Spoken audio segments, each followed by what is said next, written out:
Tiene la palabra el diputado Fermín Farín. Gracias, señor presidente. Buenas noches a todos los integrantes del cuerpo. Después de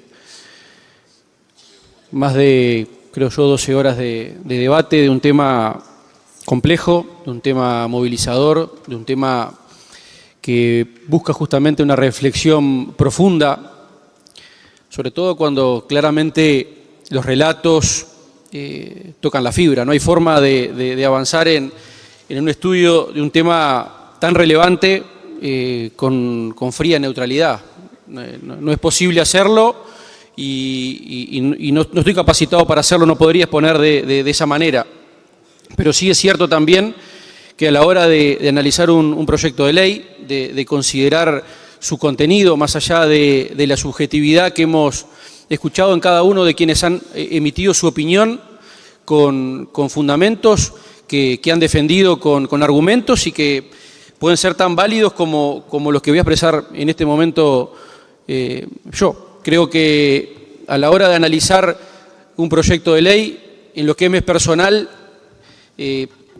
corre también la profesión que uno abrazó, que es justamente la profesión jurídica, que es estudiarlo desde el punto de vista también de las garantías, de incorporar justamente una regulación que si bien se ha calificado como de avanzada, que se ha calificado que rompe prejuicios, que elimina etiquetas, se ha hablado de que es una norma progresista que va en contra de los conservadores y una cantidad de adjetivos que reitero, por quienes lo han manifestado, están en su claro derecho de hacerlo y entiendo que así lo han sostenido y lo han defendido. En lo que me personal entiendo que este proyecto, o por lo menos para mí, no es razonable avanzar en la regulación de la eutanasia, o como se lo denominó, muerte digna, sin antes tener certeza de que le vamos a garantizar a todos los habitantes de este país las condiciones reales y universales de acceso, por ejemplo, a los cuidados paliativos. Por más que exista la ley 20.179, sabemos que en la práctica la noción de eutanasia y paliativos no son antagónicos, pero el orden sí importa. Importa a la hora de implementar o pretender implementar disposiciones como la que estamos considerando hoy en esta casa. Yo entiendo que claramente se ha hablado de libertad, se ha hablado de dignidad, se ha hablado de autonomía para decidir sobre el final de la vida, pero sobre esa autonomía también tiene que pesar algo que es fundamental y que esa libertad tiene que estar realmente constituida. No podemos hablar de una autonomía por carencia de acceso a determinadas condiciones previas que me permitan sopesar claramente cuál es mi situación y cuál es mi derecho justamente a la salud. El Estado nos impone obligaciones, nos impone tener disponibilidad, accesibilidad y calidad, pero en la práctica hay una brecha que se genera justamente a la hora de la efectividad. Y quienes somos del interior sabemos que la realidad del área metropolitana no es la realidad del interior. Y habilitar justamente un procedimiento, habilitar un procedimiento médico, habilitar justamente lo que se ha denominado una muerte digna, puede tornar que la eutanasia sea la única vía en zonas donde no se puede acceder a mecanismos paliativos y sea sobre esa base la que tenga que decidir. Y eso poco tiene de libertad, señor presidente. Poco tiene de igualdad y poco tiene de oportunidad, porque las desigualdades territoriales la hemos hablado en más de una oportunidad justamente en esta casa. Para hablar de prestaciones terminales, necesariamente antes la ley, o se debería poder leer en este proyecto de ley, que la arquitectura del derecho a la salud tiene comprendido y tiene garantizado el acceso a los cuidados paliativos y que previo a cualquier tipo de evaluación o de decisión se tuvo la oportunidad justamente de agotar todo el arsenal de técnicas paliativas que se ha hablado en profundidad justamente en esta casa. Hoy entiendo que esta ley no aporta esa garantía y es una necesidad para que la opción realmente sea una opción. ¿Puede hablarse de elección cuando no tenemos una alternativa terapéutica? ¿O tenemos la alternativa terapéutica pero esa alternativa no llega?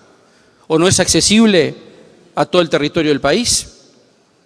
¿Se puede asegurar una muerte digna sin previamente haber tomado los recaudos de poder justamente aliviar o atender esa situación de esa persona que está en una situación obviamente de debilidad y de vulnerabilidad?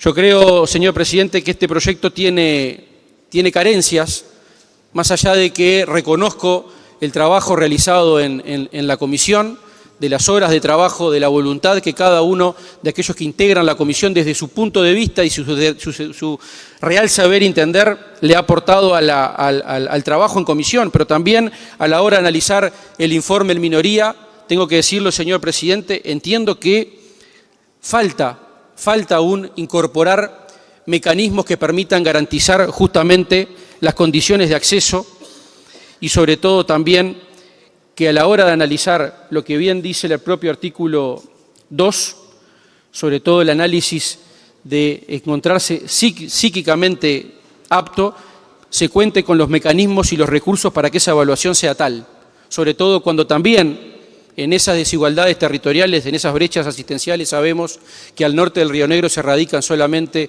entre el 8 y el 9% de profesionales especialistas en determinadas áreas. Y eso también, a la hora de implementar este tipo de medidas, tienen que tener esa consideración con una mirada nacional.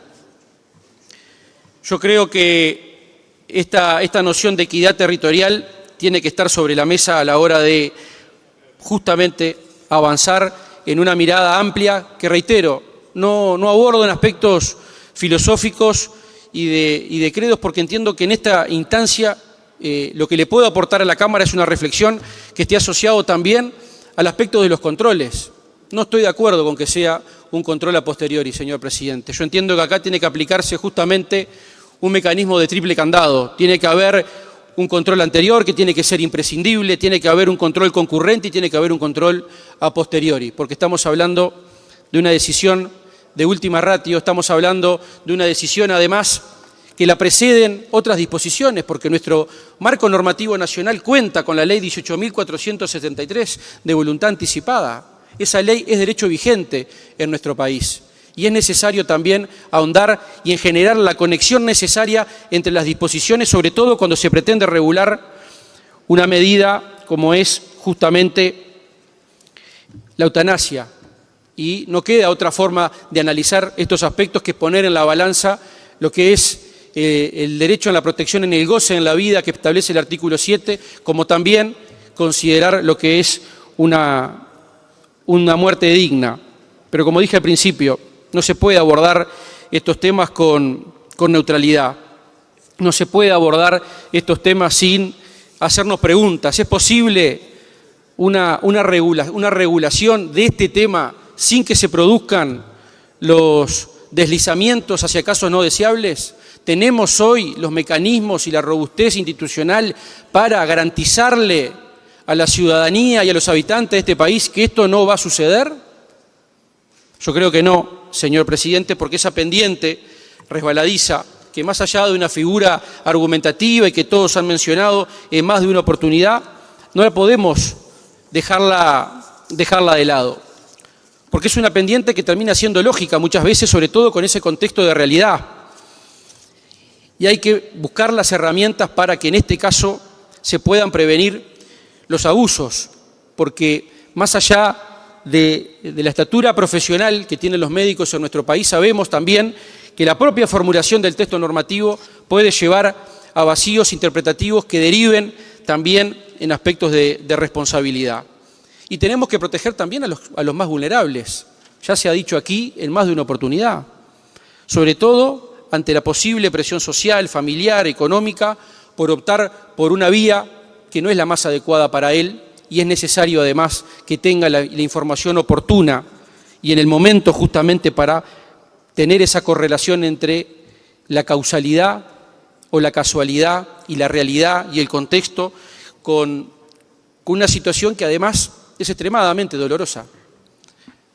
Para quien la padece, para quien la sufre, para quien convive, para quienes día a día tienen que enfrentar una situación que, como se ha dicho aquí, en cada una de las instancias que se ha hecho referencia a los relatos, a los sentimientos, a la profundidad sobre todo del sentir, de considerar la vida, pero sobre todo considerar finalizar justamente el pasaje por esta vida a través de un procedimiento que entiendo que si hay voluntad de avanzar en esa noción de vanguardismo a la hora de aprobar este tipo de disposiciones, tiene que ser un procedimiento reforzado, que tenga múltiples filtros, que dé garantías, que tenga definiciones taxativas, que no tenga ambigüedades, que permita armonizar las normas que son preexistentes. No podemos hablar hoy de una norma de eutanasia donde tenemos una ley 20.179 que falta su reglamentación y que además, más allá de la letra fría, tiene que traducirse en realidad. Los derechos que consagra la 20.179, la autonomía que consagra la 20.179, la igualdad que consagra la 20.179 no es una realidad para todo el territorio nacional. Y eso no puede ser una consideración vacía a la hora de analizar justamente aspectos que están vinculados a esa pendiente resbaladiza que no debe ser ignorada. Y si tenemos que legislar justamente para que existan las barreras legales necesarias para darle garantía a todas las partes, a quien padece la enfermedad, pero sobre todo también a quien tienen bajo su responsabilidad asesorar, aconsejar y eventualmente, ante la aplicación de esta ley, aplicar la técnica con la total tranquilidad de que lo que está haciendo es justamente honrando el mandato legal de llevar adelante una práctica que no le va a suponer justamente un perjuicio superior. El procedimiento que nosotros analizamos en este proyecto de ley, como lo dice el informe en minoría que se elevó a esta Cámara en el día de hoy, no tiene la robustez necesaria, no tiene un mecanismo de control sólido, no tiene las garantías necesarias pensando sobre todo en el asesoramiento puntual necesario que debe tener la persona que va a requerir en el médico justamente esa posibilidad de avanzar hacia una decisión definitiva, porque es una decisión definitiva. Es una decisión definitiva que sinceramente lógicamente no puedo comprender que pueda recaer en un control a posteriori en el marco del Ministerio de Salud Pública. El concepto de sufrimiento intolerable también tiene que estar definido en una redacción justamente clara. Y esto es lo que me lleva, señor presidente, a no poder acompañar este proyecto de ley. No poder acompañarlo porque identifico esos aspectos de debilidad y de barrera que hacen imposible que uno pueda cotejar esta normativa con la realidad. Y no porque lo haya dicho yo, sino porque en un sinnúmero de intervenciones en esta Cámara de quienes justamente han estado en contacto permanente con esta realidad, nos ponen de manifiesto de que es necesario contar con parámetros objetivos, con protocolos estandarizados, con evaluar qué es insoportable, qué es deterioro grave, que no se limite solamente a lo somático, pero sobre todo que recoja la exigencia y la necesidad de los cuidados paliativos previos y efectivos. Así que, señora presidenta,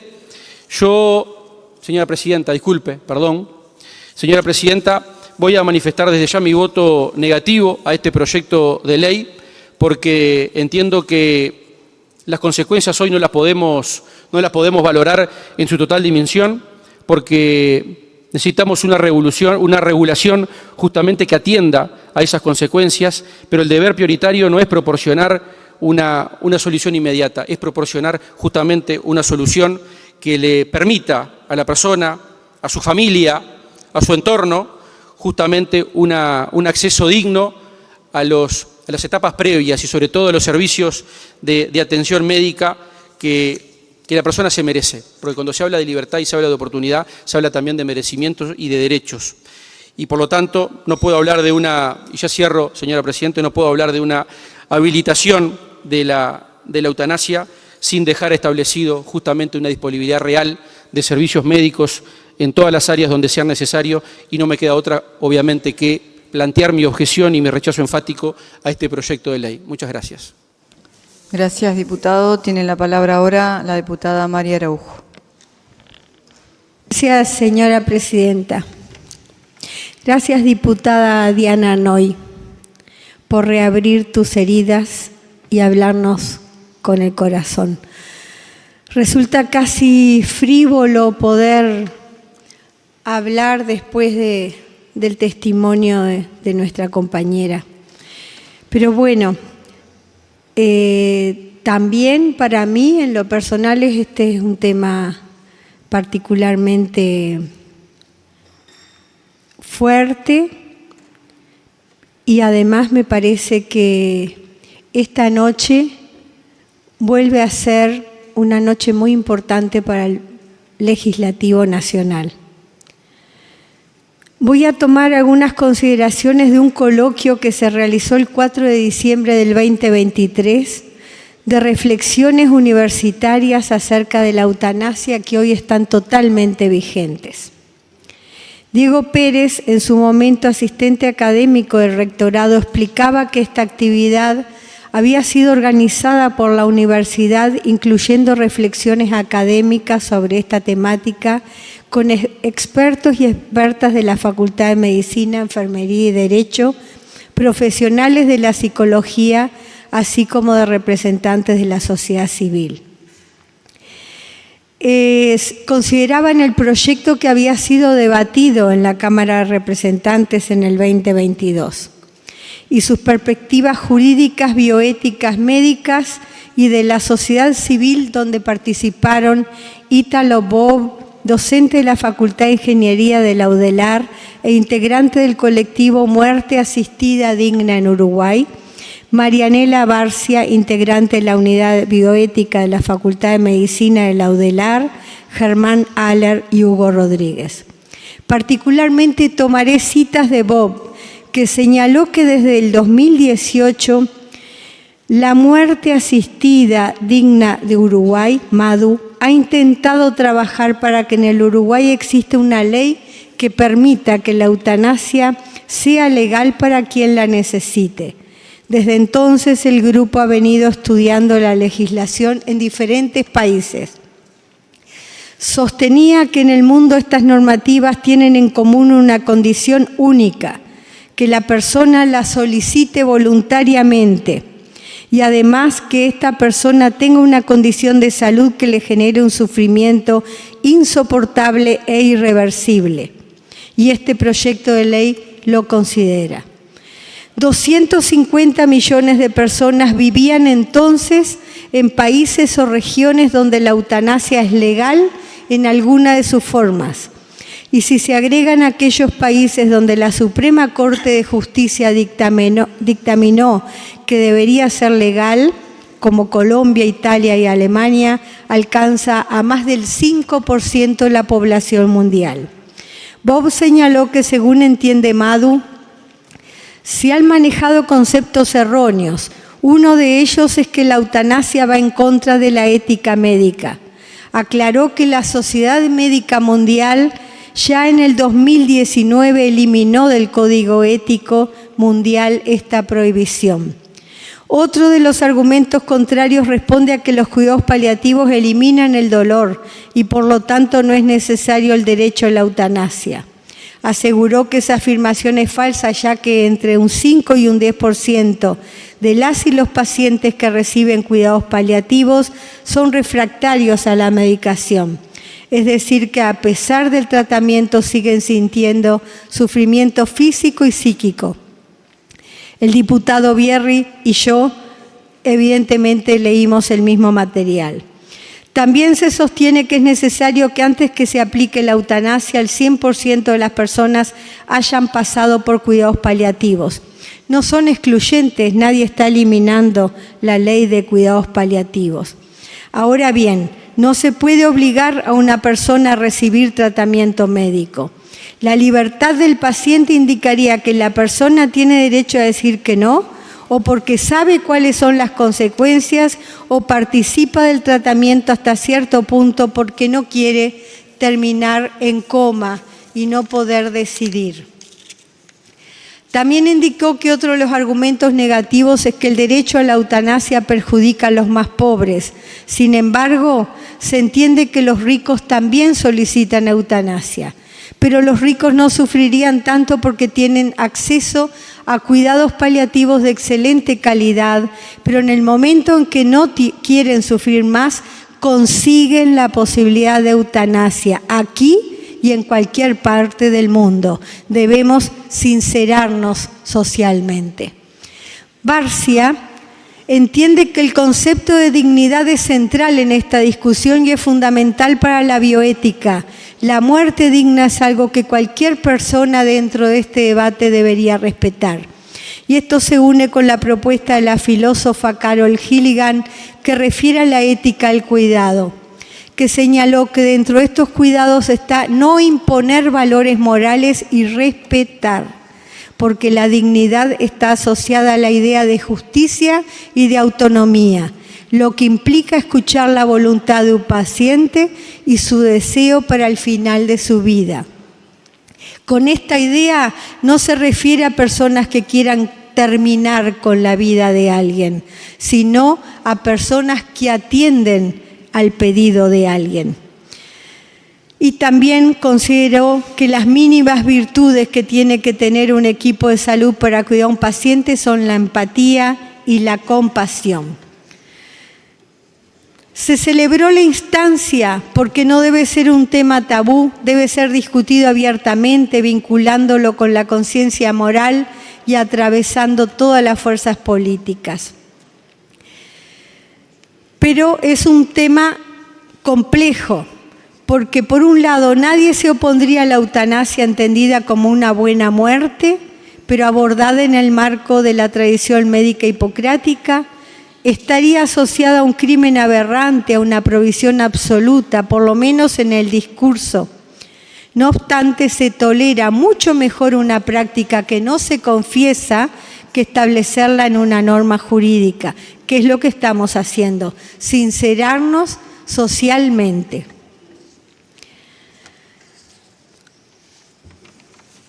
Dicho lo anterior, señora presidenta, señoras y señores legisladores, hoy debatimos un proyecto que trasciende ideologías y fronteras partidarias. Estamos hablando de la posibilidad de que cada persona pueda decidir en condiciones extremas de sufrimiento irreversible cuándo y cómo cerrar su vida. Eutanasia significa buena muerte. La eutanasia no es un acto contra la vida, es precisamente un acto de profundo respeto por ella, porque la vida no es solo respirar, también es dignidad, autonomía, posibilidad de decidir. Cuando una enfermedad incurable, física o psíquicamente devastadora, nos arrebata todo eso, negarle a alguien el derecho a elegir su final es prolongar su sufrimiento de manera innecesaria e inhumana.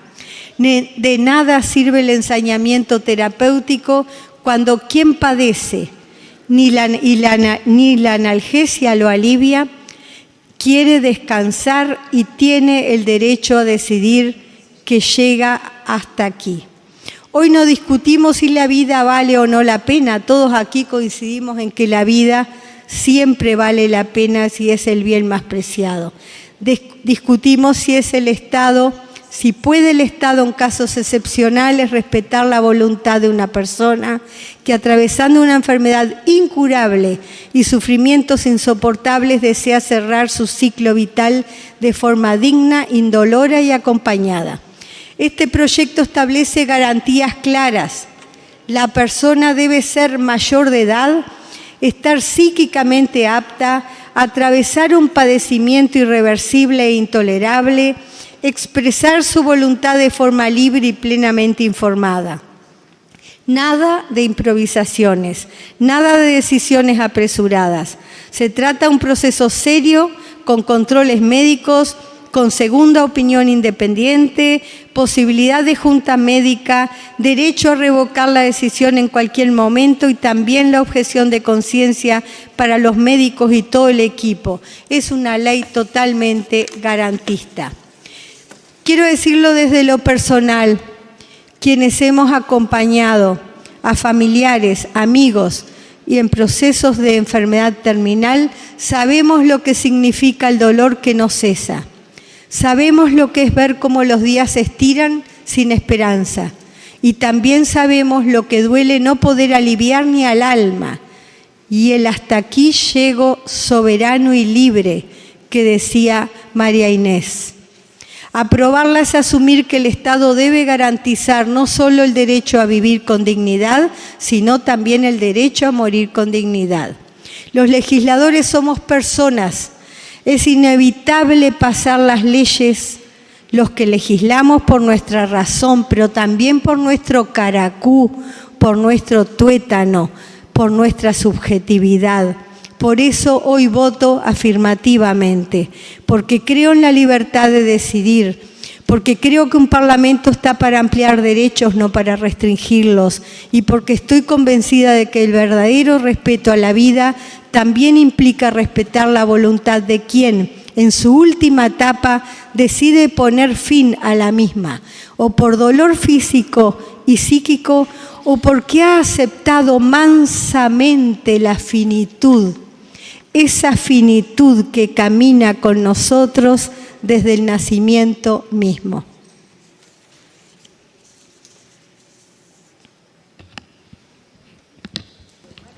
Gracias. La palabra al diputado Horacio de Brum. Gracias, señor presidente. El filósofo español contemporáneo Antonio Escotado ofrece una mirada profunda y muy humana sobre la eutanasia, un tema que hoy discutimos en nuestra Cámara. Sus argumentos nos invitan a pensar la muerte no como un tabú, sino como una parte natural de la vida y sobre todo a valorar la libertad que tenemos para decidir sobre nuestro propio cuerpo y destino. En ese sentido, el proyecto que votamos hoy da múltiples garantías a la persona que lo solicita, pero también al cuerpo médico, a la sociedad en general y a profesionales e instituciones que se oponen a llevar adelante el procedimiento. El proyecto de ley sobre muerte digna dispone un detallado protocolo de múltiples etapas, luego del cual se habilitará la realización del procedimiento. Se crea de esta forma el derecho de que la persona que tiene padecimientos insoportables, enfermedades irreversibles, tenga la posibilidad de solicitar una muerte digna. Este proyecto está dirigido específicamente a estas personas y eso debe quedar bien en claro. Sabemos que la temática ha sido polémica en todos los países en los que se ha debatido, tanto en las Américas como Colombia, Ecuador, Canadá y algunos estados de los Estados Unidos, en Australia y en varios países de Europa. Queda claro a nuestro entender que no es una solución que recogerá unanimidades, pero tampoco es responsable seguir postergando la existencia de una alternativa que con una mirada compasiva alivie el sufrimiento de quienes reclaman una muerte digna ante las situaciones gravísimas que mencionamos anteriormente, por lo que acompañaré la aprobación de este proyecto. Seguir viviendo cuando el sufrimiento es insoportable y la calidad de vida ya no existe, puede quitarle sentido a nuestra existencia. Por eso, poder optar por una muerte digna es un acto de respeto a nuestra autonomía, es decir, a la capacidad de tomar nuestras propias decisiones. Antonio Escotado nos invita a superar el miedo a la muerte y a entenderla como algo natural. Siguiendo el pensamiento de filósofos como Sócrates, considera que la muerte puede ser un acto final y consciente, un momento de despedida tranquila. La eutanasia, entonces, es en estos casos una forma de evitar el sufrimiento innecesario y de vivir ese final con dignidad. Señala también algo muy humano, Todos tenemos un instinto natural para conservar la vida, y eso está bien cuando la vida sigue teniendo sentido y calidad. Pero cuando la vida se vuelve insoportable, es natural que surja un instinto de despedida, de querer dar un final tranquilo y sereno a nuestra existencia. Estos argumentos que combinan ética, humanidad y respeto por la libertad sustentan la defensa de un proyecto de ley como el que se discute hoy en esta Cámara. En definitiva, debemos animarnos a mirar la muerte digna como un derecho básico y una expresión profunda de nuestra autonomía personal. Por estas razones, señor presidente, votamos afirmativamente este proyecto de ley. Y como para finalizar, hay una cita de este mismo filósofo español que dice: la verdadera libertad no consiste en vivir eternamente, sino en decidir con dignidad cómo queremos afrontar el final de nuestro propio viaje. Muchas gracias, presidente. Gracias a usted, diputado de Brun. Tiene la palabra la diputada María Fajardo. Gracias, presidente. Amor a la vida. Así que quiero comenzar mi exposición. Ninguna persona quiere ver sufrir a un ser querido. El dolor de verlo sufrir es enorme, pero el dolor que no te abandona es el de la pérdida definitiva de ese ser amado. Hoy que he perdido un ángel, no puedo decir otra cosa en este recinto que la vida es un regalo sagrado y que solo Dios conoce el momento en que debemos dejar este mundo, y lo digo con mucho respeto para el que lo cree distinto. No puedo entender cómo queremos ir contra la vida y autorizar a matar. Me cuesta aceptar que en mi país se promueva con tanta urgencia la ley de eutanasia. Como practicante de la fe en la que me he criado, como mujer, madre y abuela que ama la vida, siento la obligación moral de decir en mi nombre no a este proyecto de ley. La eutanasia, por más que cambiemos el nombre a muerte digna, a libertad individual, sigue siendo una libertad deliberada de determinar la muerte de un ser humano, de una persona. Matar en lugar de cuidar. Que no sea delito, que no sea una forma de homicidio. Quienes hemos vivido muchas pérdidas sabemos que el dolor del enfermo se humaniza con amor y no con atajos. Pregunto, ¿hay garantías suficientes para la protección del enfermo que sufre? ¿Puede ser una persona en extremo sufriendo que pueda decidir libremente? ¿Puede alguien decidir por él? ¿Ha recibido esta persona los cuidados paliativos? Hablo de los cuidados paliativos de verdad, los que realmente alivian el dolor del paciente. Sabemos que faltan y que son escasos, faltan,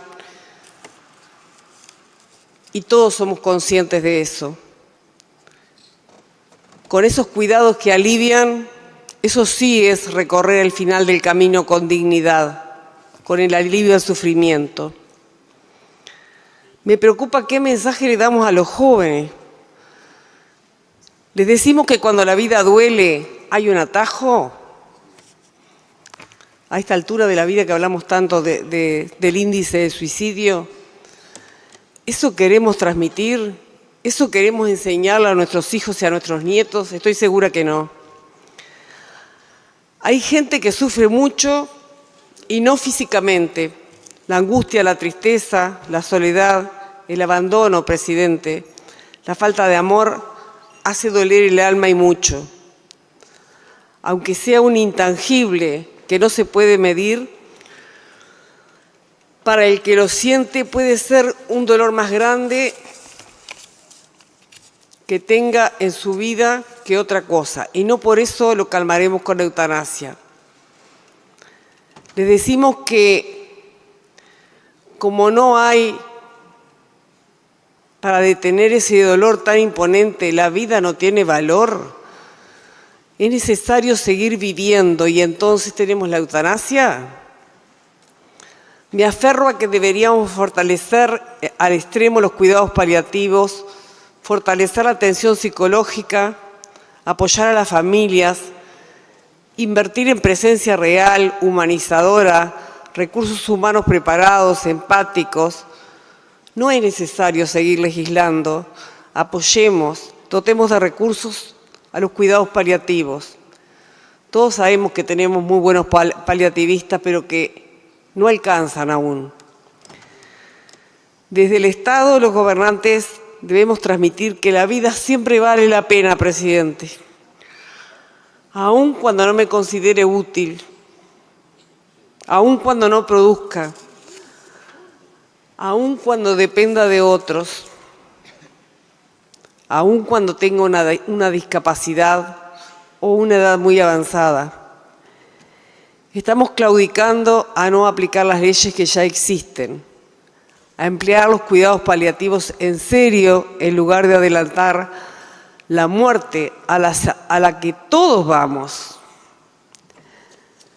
Ayer, hoy y siempre, decido honrar la vida, presidente. A pesar de todo, decido honrar la vida. Agradezco a mi partido que no recibimos ningún tipo de llamada que votáramos o no votáramos este proyecto de ley, respetando a todo el mundo como siempre. Gracias. Gracias, diputada Fajardo. Continuando la lista, tiene la palabra el diputado Diego Echeverría. Gracias, presidente. Hoy estamos frente a uno de los proyectos más complejos que probablemente se den en esta legislatura y que tiene distintas dimensiones científicas, éticas, jurídicas, filosóficas. Y a lo largo de estas más de 12 horas de sesión, escuchando una postura y otra, uno puede llegar a la conclusión de que todas parten de la misma sensibilidad, de la misma vocación de hacer el bien, de la misma vocación de compasión, lo que inevitablemente, porque es una interpretación personalísima, podemos tener distintas visiones. Y esto, vinculado a la cuestión de la muerte digna, es una cuestión personalísima, porque es una cuestión de conciencia. Nadie puede privar a alguien de su derecho a terminar con su padecimiento. Este no es un debate de vida o muerte, es un debate de dolor, porque la vida no es un derecho absoluto. No se trata de la vida como un concepto abstracto, sino que es mi vida, la vida de cada uno. Y sobre mi vida decido yo en base a dos pilares fundamentales, que son la autonomía y la libertad. Este debate que se ha dado a lo largo de la noche, nosotros entendemos humildemente que se debe interpretar desde la dignidad de la vida. Y la dignidad de la vida, inevitablemente, tiene que ver con vivir sin padecimiento, sin dolores insoportables, porque vivir no es lo mismo que estar vivo. Vivir implica hacerlo con dignidad, porque la vida, y es un debate que se ha dado a lo largo de la noche, no es, desde nuestra interpretación, un derecho absoluto, porque esa interpretación termina llevando a una universalización que deriva en una imposición. Y deriva en una imposición porque hace someter la voluntad y la dignidad humana ante ámbitos abstractos que eliminan la humanidad individual de la persona. No es justo imponer desde una visión general la obligación de vivir a pesar del dolor insoportable, intolerable, porque el sufrimiento es una cuestión personalísima, es una cuestión individual, es una cuestión subjetiva y por lo tanto el derecho a morir dignamente para evitar ese dolor también es una cuestión personal y subjetiva. Para ser justos, presidente, la libertad tampoco es un derecho absoluto, porque la libertad para decidir morir dignamente debe ser informada y legitimada. No se puede hacer cualquier cosa en nombre de la libertad.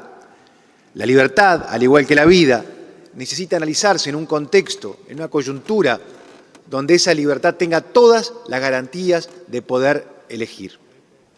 La eutanasia no es una obligación, es un derecho, se puede ejercer o no. Porque la vida con sufrimiento no es una obligación, se puede tolerar o no. Hay en juego, en este aspecto, dos principios bioéticos que son el principio de autonomía y el principio de dignidad.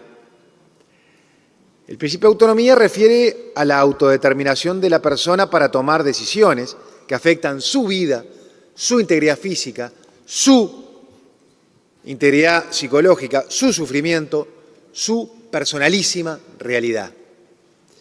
La autonomía implica libertad y la libertad implica elegir sin restricciones internas ni externas, es elegir sin condicionamientos. Y el principio de dignidad implica que el ser humano es un fin en sí mismo, no un medio para satisfacer intereses o posturas generales. Acá el Parlamento tiene hoy un mandato de aceptación de un pluralismo ético-social que debe tener correlación con una sociedad democrática como la uruguaya. Acá se abre un escenario, como dicen algunos filósofos, de morir con orgullo cuando no es posible vivir con orgullo. Lo que se ha dicho a lo largo de la noche, morir con dignidad cuando ya no es posible vivir con dignidad. Hoy, repasando algunos papeles, este es un debate que allá por el 2022 este Parlamento tuvo, y revisando algunos materiales me encontré con análisis que a lo largo de la historia ha habido en países donde se dan historias de sufrimiento, donde la justicia ha negado la petición de eutanasia. Y hay dos casos puntuales que son bien paradigmáticos. El caso de Vincent Humbert, que es un joven bombero francés que había quedado tetrapléjico y que antes de morir escribió un libro llamado Te pido el derecho a morir, donde argumenta su decisión de terminar con su vida para poner fin a su sufrimiento.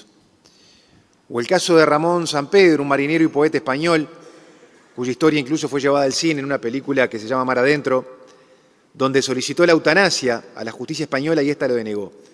Y él en su escrito, en su petición, con mucho dolor y sinceridad, decía que vivir es un derecho, no una obligación. Y si uno mira los distintos casos, las distintas historias, hay un común denominador, que es el dolor intolerable. Por eso hoy en Uruguay, presidente, estamos en condiciones de dar una respuesta legal en base al análisis, a conciencia de la realidad, no de dogmatismos, intentándolo entender a cabalidad desde todos los aspectos, porque acá hay un aspecto que es el jurídico penal, que es bien importante, que esta herramienta legal viene a dar respuesta, que es la despenalización de una conducta. Seamos conscientes que estamos encarando una situación de altísima sensibilidad. Estar vivo no es lo mismo que vivir. Existir no es lo mismo que vivir. Vivir implica transcurrir por esta vida sin dolor, sin padecimiento, sin sufrimiento. Es decir, implica vivir con dignidad. Y la libertad de la que tanto se ha hablado a lo largo de la noche y que siempre sobrevuela en todos los debates, es necesario traerla al plano más realista posible y no desde un debate abstracto y filosófico. La libertad tiene dos aspectos. Primero, el ejercicio de actuar según mi voluntad. Y segundo, e igual de importante, es de actuar sin imposiciones. Es decir, la libertad interpretada como opuesto a imposición. Y esto lo decimos porque hay que hacerse una pregunta en el marco de este debate, que es que ¿quién tiene derecho a prolongar la vida de un individuo cuando él mismo, en circunstancias extremas y claramente determinadas por la ley, ha expresado su voluntad de no continuar con la misma? ¿Quién tiene derecho a prolongar esa existencia? No es incompatible la vida con el deseo de morir en propio beneficio, porque estar vivo, de ciertas formas, no es vida. La buena vida implica el derecho a elegir vivir con la misma dignidad con la que se eligió vivir. Elegir morir con la misma dignidad con la que se eligió vivir. Y lo que a una persona la hace tal es la capacidad de valorar su propia existencia. ¿Por qué hoy legislar en el 2025 en este tema? Porque hay cuestiones de culpabilidad, de responsabilidad penal que son ineludibles y porque una ley tiene que reflejar la concepción preponderante de un tema en un momento determinado de la sociedad. Hablemos de muerte digna como complementaria, no como opuesta a la vida digna, como parte de la misma esencia, porque no existe la una sin la otra. Porque hay una cosa, que una reflexión que es inevitable en estos debates que se han dado a lo largo del día, es que si la agonía no depende de nosotros, terminar con esa agonía sí depende de nosotros. Valoremos la oportunidad que tenemos de encontrar un camino legal a un tema que nos interpela como sociedad, donde debemos encontrar el mejor camino, el más digno para todas las partes involucradas. Yo, presidente, saludo la honestidad intelectual, el respeto que se ha dado a lo largo de la noche en la mayoría de los casos, de un debate de extrema sensibilidad que nos interpela como sociedad y que hoy el Parlamento ha demostrado una vez más que ha estado a la altura de las circunstancias. Gracias, presidente. Gracias, diputado. Tiene la palabra el diputado Marcos Presa. Gracias, presidente. En lo personal, la verdad que es una experiencia única para mí transcurrir este debate y este dilema ético que nos pone la eutanasia, donde por un lado está la vida, el respeto por la vida, como un valor sagrado, inviolable, y por otro lado el derecho de las personas de decidir sobre su propio cuerpo, incluso definir hasta dónde ir con su propia vida. La verdad que ha sido un debate con mucha altura, que ha enriquecido incluso lo que mi concepción de este tema, han aportado mucho a lo que yo pensaba y entendía, y eso quedará para la vida. Presidente, se había citado por algunos miembros de la Cámara el artículo 7 de la Constitución, donde ahí dice: los habitantes de la República tienen derecho a ser protegidos en el goce de su vida, honor, libertad, seguridad, trabajo y propiedad. Nadie puede ser privado de estos derechos sino conforme a las leyes que se establecieren por razones de interés general. Dos cosas con esto. Cuando hablamos protegidos en el goce y entendemos el goce como el disfrute o satisfacción que experimenta una persona al obtener, realizar o vivenciar algo que resulta placentero o beneficioso. Ninguna de estas cuestiones creo que se viven, se vivencian o se disfrutan en lo que se describe en el artículo 2 de la ley,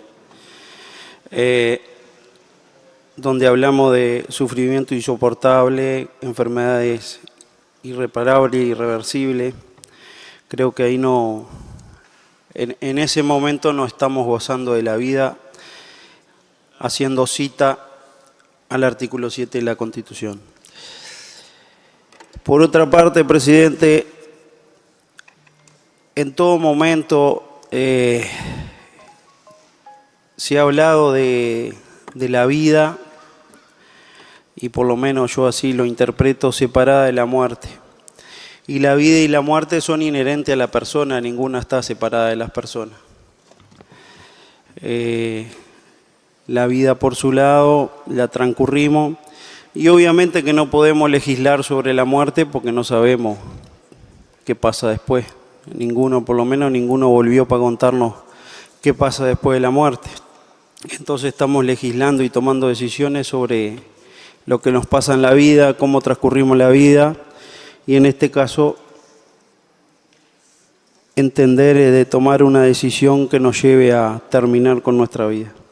Y en mi caso personal voy a votar afirmativa esta ley, porque también como se compartía por diputados preopinantes, espero no pasar por esa circunstancia, pero sí quiero tener la opción de, que si me toca poder tener la opción de elegir cómo terminar.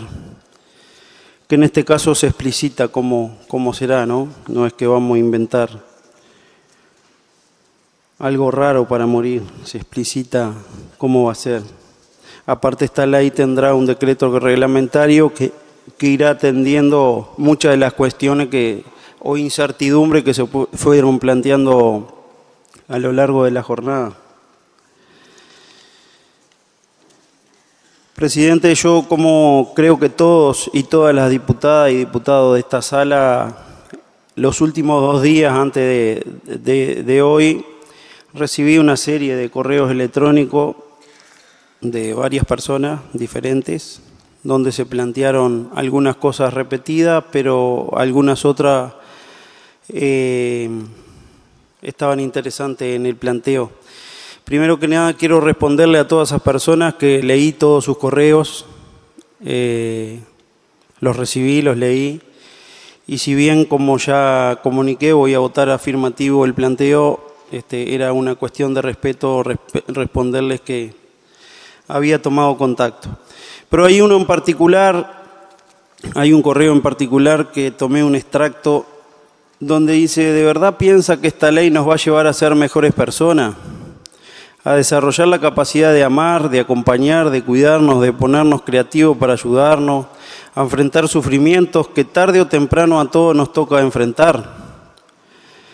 ¿Quién nos asegura y garantiza que muerto el perro, muerta la rabia, como dice Ernie Benito? Y acá quiero detenerme, presidente, pues en definitiva contestar en general que la verdad no sé si esta ley me va a hacer mejor persona. Sé la persona que soy hoy y no sé la que voy a ser mañana. Seguramente esta ley no me transforma en una mala persona. Seguramente esta ley no me quite la capacidad de amar, no me va a quitar la capacidad de acompañar ni de cuidar a mis seres queridos.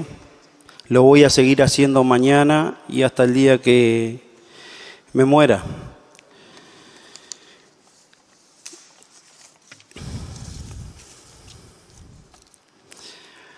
Presidente, en conclusión, esta discusión sobre la ley de muerte digna nos ha llevado a un debate profundo y complejo que involucra derechos fundamentales como la autonomía, la dignidad y la compasión.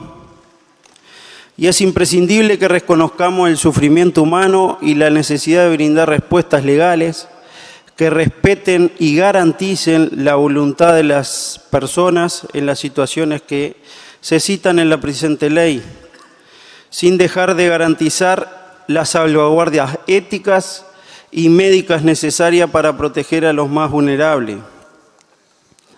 Este proyecto de ley representa un avance significativo en la garantía de derechos y la humanización del cuidado al final de la vida, abriendo un camino donde el respeto por la libertad personal y la compasión pueden coexistir en un marco jurídico claro y responsable. La decisión que tomaremos hoy, en caso de que sea favorable, denota un compromiso con nuestra sociedad, con la justicia, la ética y el respeto por la dignidad humana. Muchas gracias, presidente, y le voy a conceder una interrupción al diputado Joaquín Garlo. Gracias, diputado. Puede interrumpir el diputado Garlo. Gracias, diputado Presa. Gracias, presidente. Presidente, como ustedes saben, las leyes, primero que nada, según nuestro Código Civil, se interpretan en su tenor literal. Pero si pudieran existir algunas dudas respecto a la norma, el codificador estableció que se pueda recurrir a su intención o espíritu, claramente manifestados en la misma ley o en la historia fidedigna de su sanción, es decir, en las actas parlamentarias. Y en tal sentido, este debate no solo es histórico por lo que ha representado en la jornada de hoy, sino que resulta relevante para el futuro por los conceptos que cada una y cada uno de nosotros vertimos en este plenario. Y por eso debemos ser altamente responsables con las manifestaciones que hacemos. Y en atención a algunos extremos conceptos que se han vertido durante el debate de esta jornada, creo pertinente realizar algunas puntualizaciones concretas. Esto no es por plata, esto es por derechos. Desde el punto de vista del cumplimiento de los compromisos y las obligaciones internacionales sobre derechos humanos que el Estado uruguayo ha suscrito o ratificado a lo largo de la historia, de los vínculos que nos obligan como país en materia del derecho internacional de los derechos humanos y de lo que establece nuestra propia Constitución Nacional, no existe obstáculo alguno para que estemos legislando sobre la muerte digna.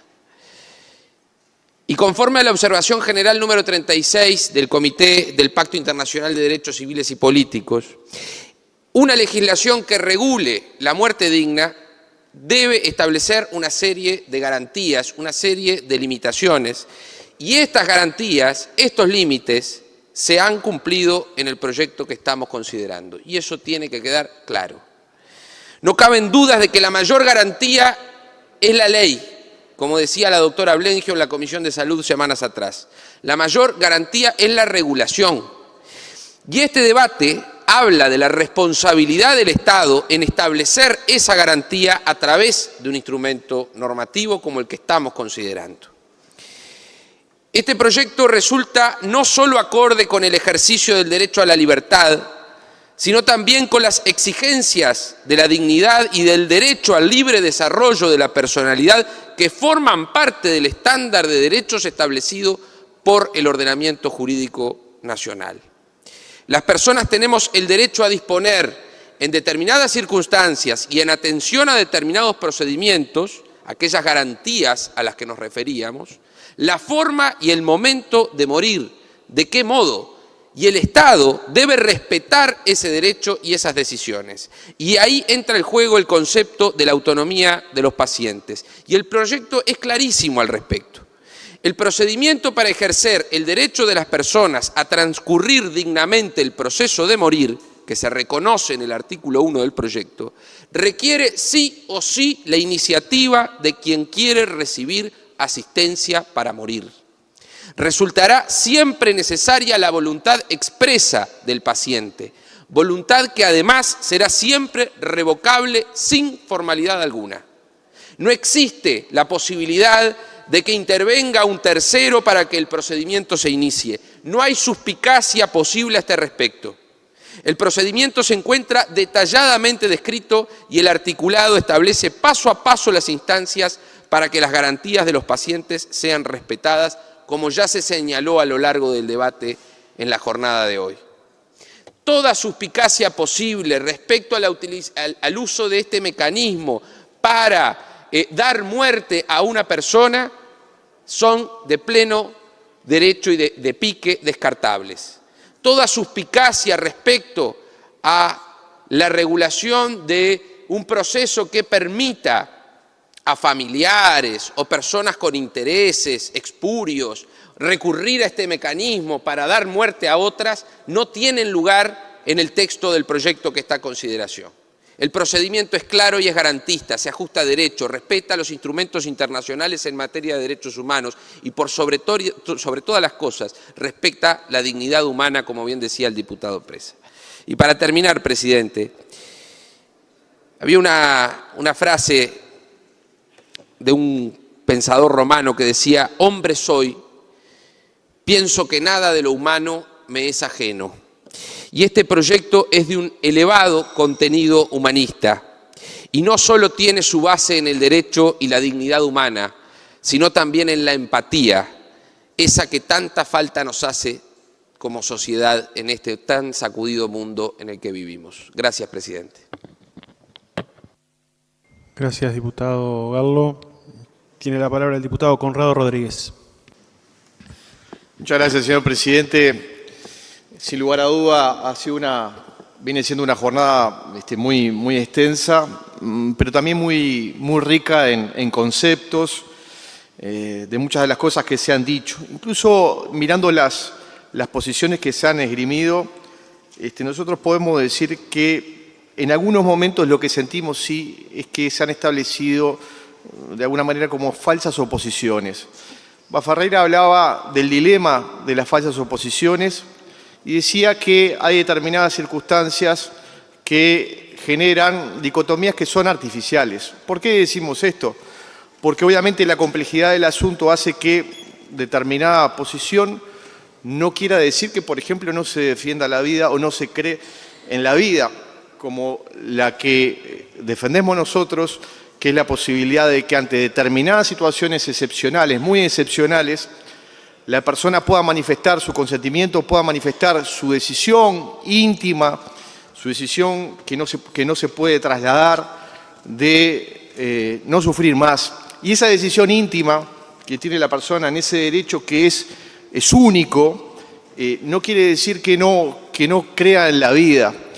Por el otro lado, aquellos que dicen que hay que establecer o que hay que tratar de preservar la vida bajo toda circunstancia, incluso cuando la persona tiene sufrimientos que son realmente son muy inllevables, ante esas situaciones límite, dicen, intentemos aminorar su dolor, no importa en definitiva si la decisión de la persona es acabar con ese dolor y por lo tanto de esa manera estamos preservando la vida. Por eso digo que hay un dilema allí de falsas oposiciones porque las dos posiciones están poniendo a la persona en el centro. Y yo creo que es muy importante, finalizando, siendo uno de los últimos oradores, de poder lograr una síntesis de lo discutido en el día de hoy. Yo creo realmente que todas las posiciones intentan defender a su manera y en sus visiones, bajo sus convicciones, a la persona. Lo que nosotros sí decimos es que hay un derecho que es personal, hay un derecho que es único y es esa decisión íntima de no querer sufrir más. Hace 3 años discutíamos aquí en esta sala lo que era el proyecto de ley que había venido de comisión. Primero existió un proyecto de ley del diputado Pepasquel, luego un proyecto de ley de la bancada de diputados del Frente Amplio, luego una síntesis en comisión para que viniera al plenario. Y allí cuando discutíamos en aquella oportunidad, nosotros hablábamos que parte de la libertad de las personas y parte de la vida de las personas estaba también el derecho a un bien morir, no solamente al bien vivir. Por supuesto, las personas tienen que intentar realizarse en la vida bajo lo que son sus deseos, bajo lo que son sus virtudes, pero también ese derecho implica la posibilidad de un bien morir y de hacerlo de una manera digna, sin un sufrimiento que exceda los límites de lo humanamente tolerable, en paz para sí mismo y para los suyos. En este marco es que nuestra sociedad ha tenido en consideración este momento intransferible, como es el momento de la muerte y de las decisiones que tiene que tomar el ser humano. Y es que nuestra legislación ha recogido en varias partes de su ordenamiento jurídico situaciones límite que justamente tienen en cuenta esa situación de compasión, como puede ser la figura del homicidio piadoso del artículo 37 del Código Penal, que allí se le da una facultad al juez de poder exonerar de castigo cuando se realiza el homicidio bajo determinados móviles de piedad mediante súplicas reiteradas de la víctima. También hay un miramiento más actual y que tiene que ver con leyes que le han dado la posibilidad a que el paciente pueda tomar la decisión de que no se le apliquen determinados tratamientos para no prolongar artificialmente la vida del paciente cuando no existan razonables expectativas de mejora. También los tratados internacionales como el Pacto de San José de Costa Rica establece el derecho a la protección, entre varios derechos, la honra, pero sobre todo a la dignidad humana y a la integridad física, psíquica y moral de la persona. Nuestra Constitución, que protege allí, sí, el goce de determinados derechos como es la vida, como es el honor, como es la libertad, también establece de que se pueden limitar por leyes que establezcan el interés general. Y nosotros nos preguntábamos hace exactamente 3 años si es de interés general de la sociedad que una persona no pueda tener ese derecho al bien morir. Si es de interés de la sociedad de que esa persona sufra de forma excesiva ante una enfermedad que es incurable, que es irreversible, que puede ser degenerativa y que hace realmente muy complicado esos últimos momentos. Entonces, decimos que eso no puede ser parte de ese interés general para limitar ese derecho al bien morir. Es un derecho, vuelvo a decir, es un derecho muy personal que solamente el que lo sufre lo puede ejercer. Así que ese derecho inalienable de que tiene todo individuo sobre su vida, y eso es personal e íntimo, ningún otro puede disponer sobre ello. El artículo 2 del proyecto de ley encuadra y establece que es ante determinadas situaciones límite, y allí se establecen que tienen que ser patologías que sean irrecuperables, que sean crónicas, que sean degenerativas, que puedan llevar al paciente a que tenga dolores realmente que sean muy complicados de poder sobrellevar. Y se establece un procedimiento. En el procedimiento podemos tener alguna diferencia que tiene que ver que en la segunda entrevista, a nuestro juicio, en vez de realizarla a un segundo médico, debería de ser realizada por parte o ser tomada por parte de un ateneo médico. En ese marco presentamos un artículo sustitutivo, creando un comité de garantías para que allí, a través de una atención multidisciplinaria, se pueda atender de mejor manera al paciente, con especialistas en la patología que sufre el paciente, con especialistas en materia psiquiátrica, en materia de profesionales de la salud mental y otros profesionales que puedan que puedan tener una reflexión y que puedan reflexionar también con el paciente. Creemos que le daría mayor garantía a todo el andamiaje de este proyecto de ley si en esa segunda instancia, luego de que el médico tratante realiza la admisibilidad del procedimiento, si en esa segunda instancia hay una mirada por parte de un ateneo médico, en este caso un comité de garantías. Y no es nueva nuestra prédica, porque hace exactamente 3 años teníamos la preocupación de la participación de médicos psiquiatras en el procedimiento. Así actuamos conjuntamente con el diputado Marne Osorio, presentando sustitutivos sobre aquel proyecto de ley. Así que, siendo coherentes con nuestra oposición original, volvemos a presentar estos artículos. Sabemos también que lo que ocurre en la realidad, hay situaciones que se dan donde las instituciones, los médicos, le dan a los pacientes ante dolores que son realmente muy difíciles de llevar, le dan determinada sedación y muchas veces esa sedación termina prolongando de forma artificial su propia vida.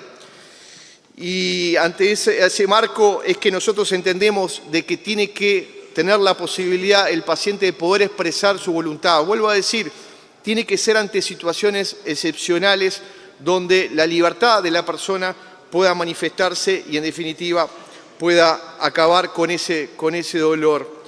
Yo estoy convencido, presidente, que este es un proyecto de ley que seguramente es mejorable. Lo intentamos mejorar a través de 2 sustitutivos que acabamos de presentar Y vuelvo a decir, yo no creo que haya un antagonismo entre las posiciones que hoy han sido vertidas en sala. Yo creo que las dos posiciones que han estado bien fundamentadas, las dos apuntalan a la persona, al individuo.